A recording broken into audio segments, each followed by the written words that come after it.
মাংসের কালারটা জাস্ট দেখো তোমরা। আমি তো দেখছি সামনাসামনি, তোমরা ভিডিওতে দেখো। আর শুভদা রান্না করেছে, সেটা তো ফাটাফাটি হতেই হয়।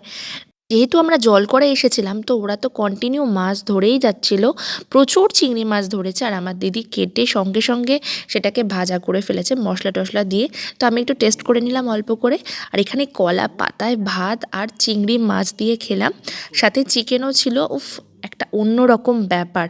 তো ইনি হচ্ছেন গণেশ দা, এনার সাথে ওখানে গিয়ে আলাপ। উনি এত ভালো মানুষ, ভীষণ সাদাসিধে, ওনাকে ভীষণ ভালো লেগেছে। তো এবার আমি খাবো চিকেন দিয়ে। আমার দিদি খাবার দাবার সার্ভ করছিল।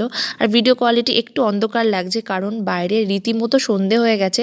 আমাদের তো ভয় লাগছিল যে এতটা পথ কী করে যাব। তো দিদিরা আলটিমেটলি বাড়ি যেতে দেয়নি, আমরা দিদির বাড়িতেই চলে এসেছিলাম।